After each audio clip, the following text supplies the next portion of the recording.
हो कोई क्रेजी। अगर मैं ना होता तो तुम जेल में होते। लबनान इजराइल जंग हो रहा है, आप इधर हमारे साथ डील करें उसे छोड़कर। लेकिन ट्रम्प शायद कोई एक नया फ्रंट नहीं चाहता ईरान के साथ, तो ईरान अटैक कर देगा इसराइल के ऊपर और एक नया लबनान की गवर्नमेंट के साथ डील करना है आपने सीज फायर के लिए या हिजबुल्लाह के साथ। ईरानी हाइपरसोनिक मिसाइल्स वो पेनिट्रेट कर जाते हैं इसराइल की टेरिटरी के अंदर। एक क्रूसेड दौर का एक जो किला था उसके ऊपर इसराइल ने कब्जा कर लिया। कह के अब वक्त आ गया कि हम अमेरिका को नो कर दें। अस्सलाम वालेकुम व्यूअर्स, पिछले गुजरे 24 घंटे ईरान, इसराइल, अमेरिका और लबनान इस सारी एक रीजनल जंग के अंदर सबसे इम्पोर्टेंट 24 घंटे थे। इसमें वो कुछ हुआ और इस तरह की चीज़ें हुई और इस नोयत की हैपनिंग्स हुई कि आप इमेजिन नहीं कर सकता था कोई। एक्चुअली कुछ तकरीबन 24-25 घंटे पहले जब नेतन्याहू ने अपनी फोर्सेस को ये एक हुक्म दिया कि आप लबनान के अंदर एक्सपेंशन को मज़ीद बढ़ाएं और हिजबुल्लाह का जो हेडक्वार्टर बैरूत के अंदर है अब उसे स्ट्राइक करें, यानी कि आईडीएफ ने जो बैरूत के अंदर हिजबुल्लाह का हेडक्वार्टर है उस पर अटैक किया। अब हुआ ये कि जब आपने लबनान के अंदर घुस के पहले तो आपने एक बहुत ही अहम नोयत का एक क्रूसेड दौर का एक जो किला था उसके ऊपर इसराइल ने कब्जा कर लिया। उसके अलावा लातीनी रिवर से भी आगे गुजर गई हैं इस टाइम आईडीएफ की फोर्सेस, जो कि फिलहाल ये एक बफर जोन नहीं रहा। एक नज़र आ रहा है कि कितना अंदर जाके एक्सपेंशन करना चाह रहा है इसराइल। उसके बाद क्या रिएक्शन आता है कि ईरान की तरफ से रिएक्शन ये आता है कि सबसे पहले तो ईरान की तरफ से ये ऐलान किया जाता है कि नॉर्दर्न इसराइल के अंदर जो लोग हैं ना वो इवैक्यूएट कर दें उसे, क्योंकि ऐसा लग रहा था शायद इसराइल के ऊपर कोई एयर स्ट्राइक करने वाला है ईरान। उसके बाद ईरान ने जितनी भी यूएस निगोशिएशंस चल रही थी सारी उन सबको कॉल ऑफ कर दिया, यानी कि सारी निगोशिएशंस को बीच राह में ईरान ने कहा कि हम यहाँ से नहीं कर रहे, क्योंकि जब तक लबनान के साथ कोई प्रॉपर सीज फायर नहीं हो जाता तब तक हम आगे नहीं बढ़ेंगे। उसकी आपको मैंने कल भी एक वजह बताई थी, क्योंकि हिजबुल्लाह ईरान के लिए सिर्फ एक प्रॉक्सी या एसेट नहीं है, वो उनके लिए एक रीजनल स्ट्रेटेजिक डेटरेंस का काम करता है। अगर ईरान एक तरफ से एयर स्ट्राइक करे और दूसरी तरफ से हिजबुल्लाह एयर स्ट्राइक करे या अपने जो रॉकेट्स लॉन्च करता है वो इसराइल के ऊपर, तो इसराइल के ऊपर एक काफ़ी ज़्यादा प्रेशर आता है और उससे काफ़ी ज़्यादा एक वैक्यूम क्रिएट हो जाता है। जब एक तरफ से रॉकेट्स आ रहे हैं और दूसरी तरफ से मिसाइल्स आ रहे हैं तो आयरन डोम ओवरवेल्म हो जाता है। ओवरवेल्म होने की वजह से आयरन डोम की जो एफिशिएंसी है वो नहीं रह पाती है, डेविड स्लिंग की एफिशिएंसी वो नहीं रह पाती है और ईरानी हाइपरसोनिक मिसाइल्स जो वो पेनिट्रेट कर जाते हैं इसराइल की टेरिटरी के अंदर और वहाँ जाके काफ़ी ज़्यादा डैमेज करते हैं, जो कि इसराइल बाद में उसे छुपाता भी है।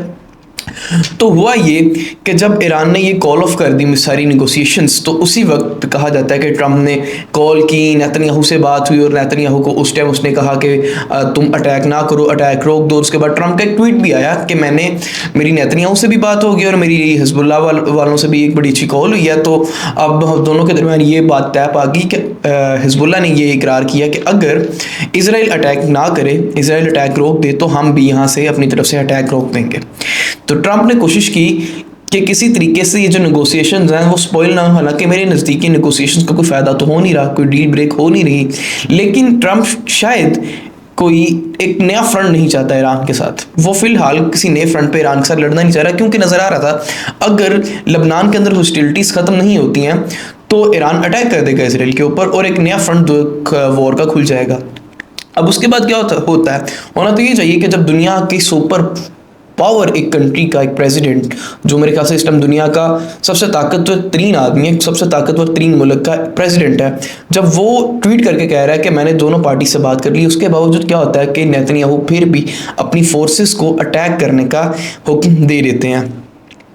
अब क्या होता है कि ईरान ये सारा कुछ ख़त्म कर देता है। अब इस सब के बावजूद अब मसला ये है कि हिजबुल्लाह के साथ जो एक सीज फायर है वो इतना फ्रजाइल क्यों है, वो क्यों इतना मुश्किल है।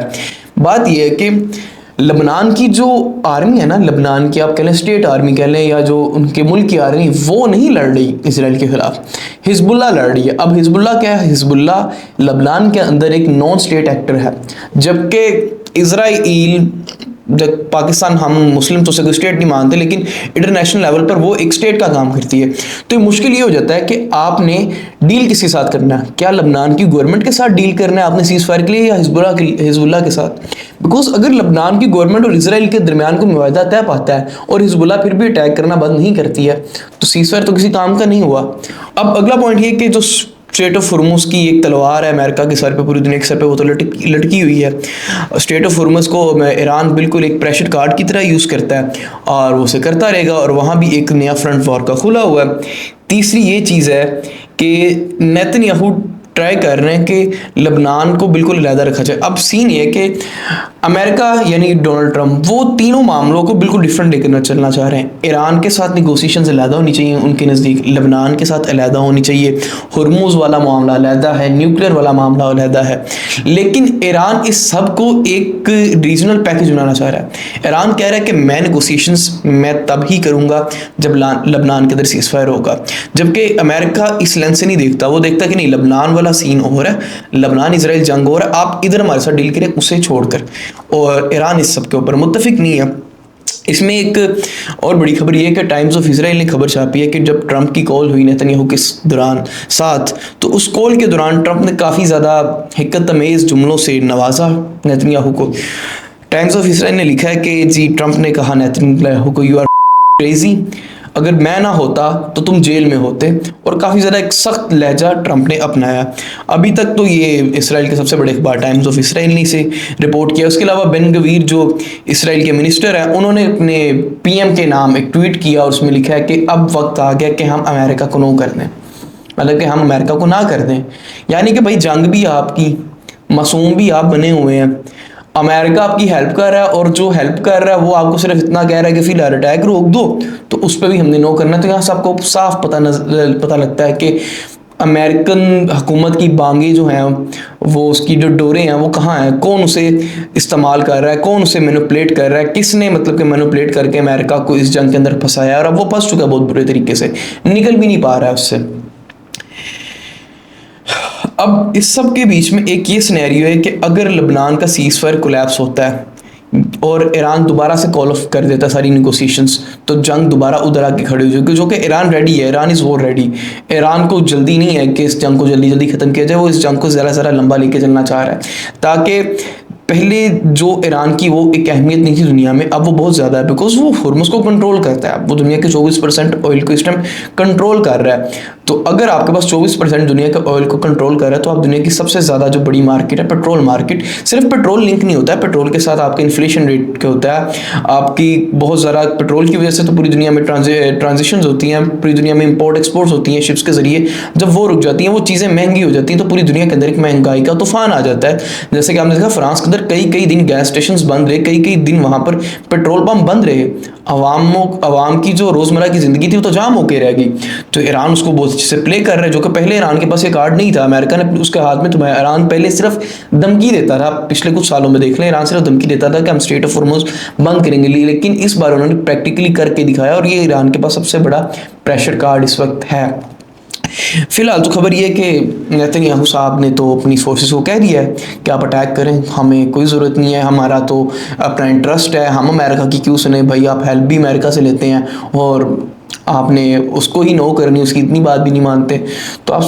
तो साफ नज़र आता है कि अमेरिका के कंट्रोल में इसराइल नहीं है, इसराइल के कंट्रोल में अमेरिका है।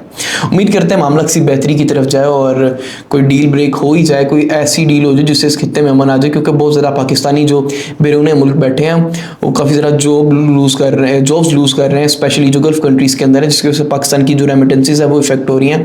पाकिस्तान के अंदर पेट्रोल प्राइसेस की वजह से इन्फ्लेशन हो रही है, महंगाई बढ़ रही है, तो ओवरऑल पाकिस्तान के लिए बिल्कुल अच्छा नहीं है। तो हम अपने मुल्क के इंटरेस्ट को मद्देनजर रखते हुए यही दुआ करते हैं कि ये एक पीस की तरफ मामला जाए, अमन की तरफ मामला जाए। उम्मीद करते हैं आपको वीडियो पसंद आई होगी। कमेंट्स में अपनी कीमती राय का इजहार ज़रूर कीजिएगा।